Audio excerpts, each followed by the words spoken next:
we're now going to use the extra tools that are in the paths area to fill a path and also to brush a path. So what I've done is I'm in my path tool in my path tab at the moment.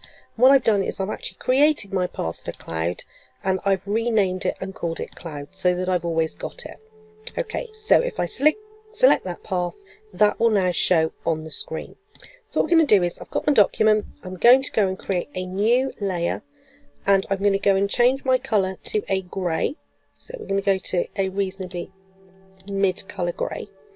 Go back to the path itself, click on the cloud and then come down the bottom and say at the bottom left there, fill path with foreground colour.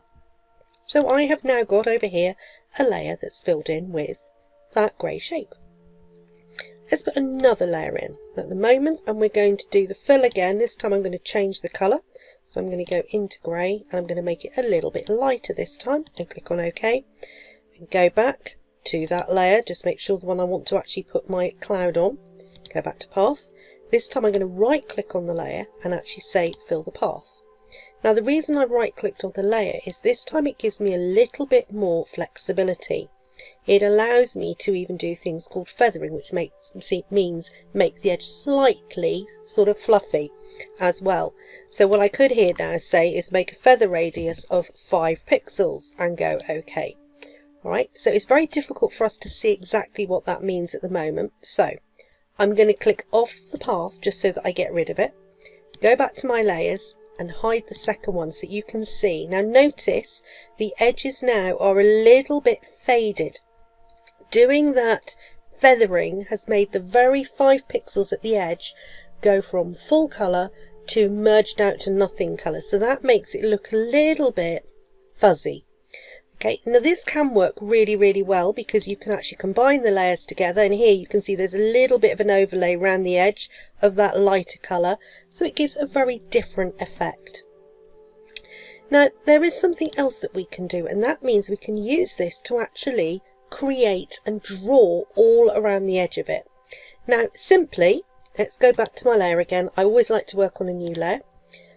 Go back to my paths itself and what we now want to do is we now want to actually brush the actual path. So I'm going to click on it. There we are. We've now got the path. You can see it in blue around the edges and I'm going to want to brush the path. But I need to select the brush I want to use.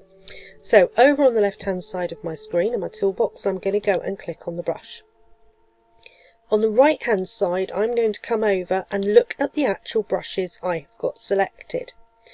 Now I can pick any one of these, so I could go for a nice hard round brush and I could make it say 5 pixels wide and I could change the colour of it and say actually I'm going to make this a really quite a dark colour. Come back to the cloud itself and I'm going to say stroke. So here you can see now on this particular layer, let me just hide that. So what we have now got is we have now got a little edge all the way around where my path is. The path's still visible there, you can see the blue line. I'll prove that by going back to path and turning it off. There we go. So what it's done is it's taken the path and actually stroked it with the brush that I selected. I'm going to hide that one for the moment, put a new layer in, and this time I'm going to select my path and I'm going to change my brush. Now there are some legacy brushes available, so we go to the brush palette over here, click on the drop down and say legacy brushes and I'm going to say OK. What this will do is it will add in at the bottom some legacy brushes.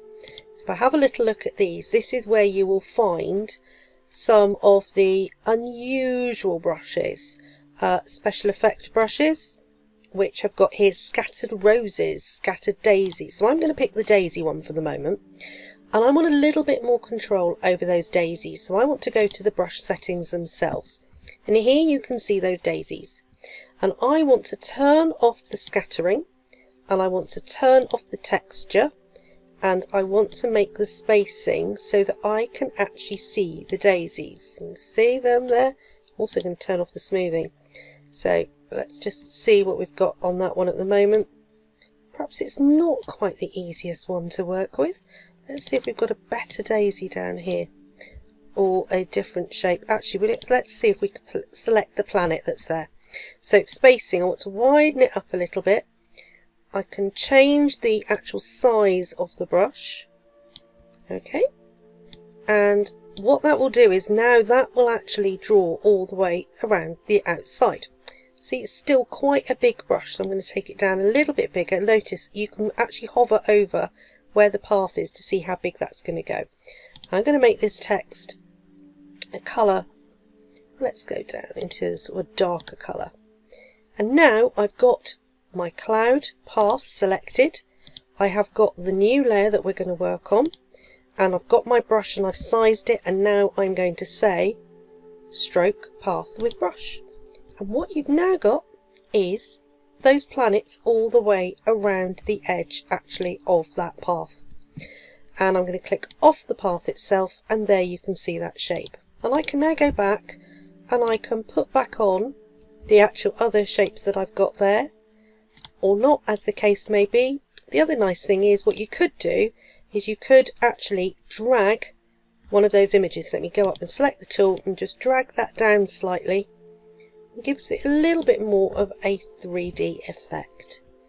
So you're now totally in control of adding and taking away the layers, adding different detail to it, and working with all of these layers to work out if you're going to move them around, how you're going to make this actually look. So lots and lots of flexibility and power.